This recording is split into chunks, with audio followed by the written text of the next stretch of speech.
Tens of thousands of people have turned out on Rio de Janeiro's streets to greet Pope Francis, joyfully swarming his car and chanting his name in a country recently rocked by widespread social unrest. The 76-year-old Argentine, making his first trip abroad since becoming the first Latin American pontiff, was surrounded by throngs of cheering faithful as he was driven through the Brazilian city on Monday.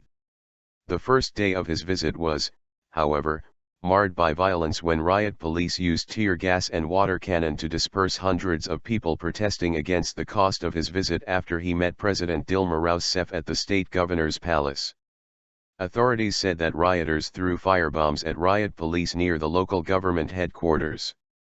AFP news agency said that its photographer Yasuyoshi Chiba, 42, from Japan, who was capturing the confrontation, was clubbed on the head by a riot policeman and had received 3 stitches from doctors treating him over the injury in hospital.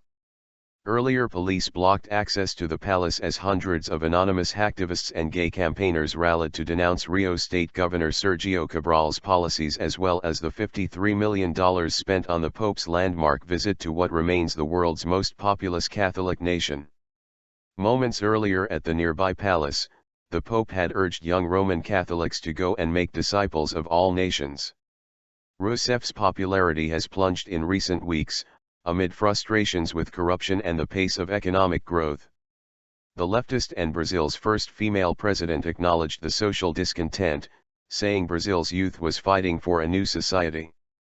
After massive protests over lagging public services and corruption regularly spiraled into violence in recent weeks, authorities wanted to ensure an incident-free visit for the pontiff. Explosive device discovered. Despite the heavy security, with 30,000 soldiers and police mobilized, several people were able to stop the Pope's car convoy and touch him through his open window. The Pope shook hands and kissed babies. The army, meanwhile, said soldiers discovered an explosive device during a training session on Sunday in a bathroom at the Shrine of Our Lady of Aparecida in São Paulo state, which the Pope will visit on Wednesday. The homemade device was destroyed and authorities said it was nowhere near the area where the Pope or pilgrims will congregate. Pope Francis came to Brazil, which has the world's largest Roman Catholic population, to promote his vision of a more humble church and to attend World Youth Day, a week-long event drawing more than 1 million young Roman Catholics.